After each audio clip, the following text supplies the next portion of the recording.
Gauff turns cheers for Eala to her advantage. I was pretending it was my name.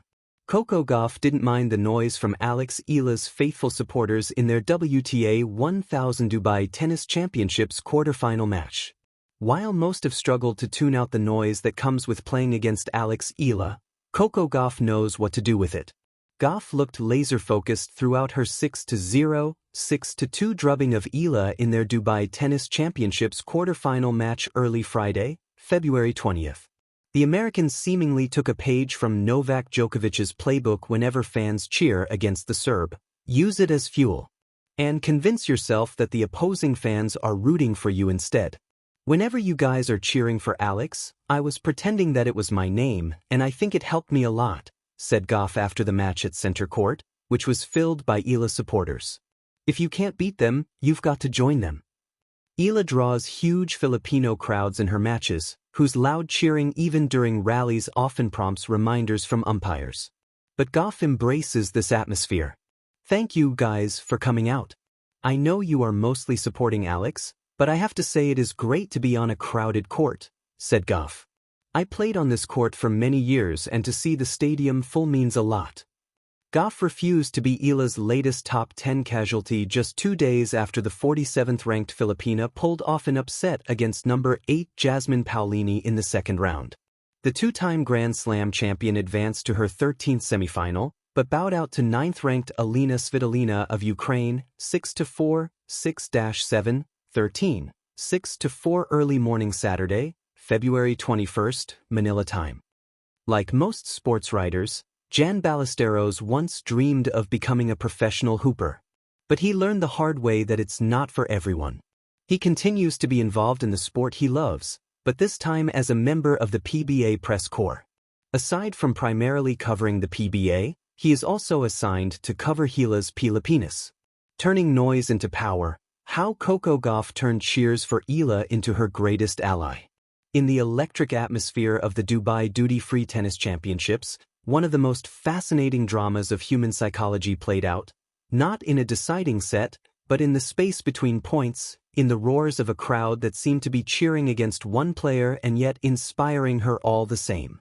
The setting was center court in Dubai, United Arab Emirates, where a sold-out stadium bore witness to a quarter-final battle between two rising stars, the poised and powerful 21-year-old American Coco Gauff, a Grand Slam champion and world top 5 talent, and the charismatic 20-year-old Filipina star Eala, whose passionate fan base had followed her across continents and filled courts with Philippine flags and thunderous chants of Alex, Blex, sometimes even prompting officials to remind supporters to restrict their cheers until between points. But what could have been a distraction for Gauff, rallying chants distinctly for Eala, instead became a kind of secret fuel. The crowd as opponent and ally. In competitive sport, especially tennis, players have long spoken about the psychological battlefield that extends beyond the baseline. Crowd energy can uplift, it can grind down confidence, it can alter momentum. For many players, an audience predominantly backing an opponent can be unsettling, a factor that changes the dynamic of each point and presses a player onto the defensive before the first serve is even fired. Yet Gauff, in her post-match interview, revealed not anger or frustration, but a mental strategy rooted in acceptance, even transformation. Whenever you guys were cheering for Alex, I was pretending it was my name, she said with a laugh. I think it helped me a lot. If you can't beat him, you've got to join him. To the casual observer, it was a light-hearted comment. But beneath those words lay a profound mental tactic. A deliberate choice to reframe what most players perceive as a negative stimulus into something empowering. In essence, Gauff didn't just tolerate the crowd's preference for Eala. She chose to internalize it. She reinterpreted it. Instead of hearing X, she heard Coco. The chaotic cheers, meant to uplift Eala, became rhythmic affirmations that kept her present, energized, and mentally anchored. Mind games on the baseline and in the mind. For elite athletes, success is just as much about mental resilience as physical ability. How does one maintain focus when both the scoreboard and the crowd seem to be stacked against them? How does a player avoid letting the narrative of an arena influence the narrative unfolding in their thoughts? Gauff's approach wasn't born out of denial of the crowd's energy. It was born out of reframing, a psychological shift that changes how you interpret your environment rather than how you control it. This tactic isn't entirely new. In the swirling vortex of sports psychology, players have used similar approaches, treating hostile chants as applause, interpreting boos as loving engagement, or converting jeers into fuel. But very few articulate and apply it in real time, especially on the biggest stages. By pretending the opposing crowd was cheering for her, Gauff did something subtle but profound. She reclaimed the narrative inside her mind. Instead of thinking, "They're against me," she thought, "They're with me." Such a reframing eliminates the psychological disadvantage of feeling outnumbered. It turns the crowd's energy from something distracting into something neutral, or even comforting. This shift also aligns with a broader truth about elite performance.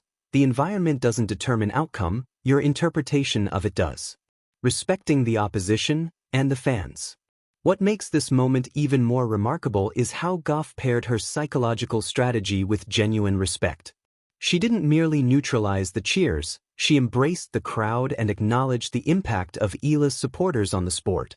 In her remarks, Gauff thanked the fans for filling the stadium and gave credit to Eala for bringing new supporters to tennis. She pointed out that seeing a packed court, even one cheering against her, was meaningful. It made her appreciate the energy, the growth of the sport, and the shared journey players and fans take together. This was not just good sportsmanship. It was leadership, a demonstration of how to be gracious under pressure and how to balance competitive fire with respectful humility. "We sometimes forget that tennis isn't just about the athletes," she said. "It's about the people who show up, who cheer, who invest their passion into moments like this. That's what makes this sport alive." By doing so, Gauff accomplished something rare. She diffused potential negativity with positivity, not through denial of challenge, but through quiet acknowledgement and transformation. The scoreline, and the bigger picture.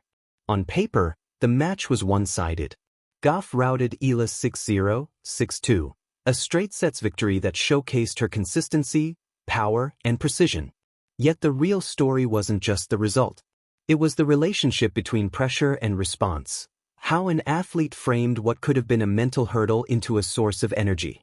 Gauff's performance wasn't an accident of emotion. It was composed, calm, methodical. And yet, the crowd's energy, which could have rattled a less experienced competitor, didn't falter her. Instead, it became part of her rhythm.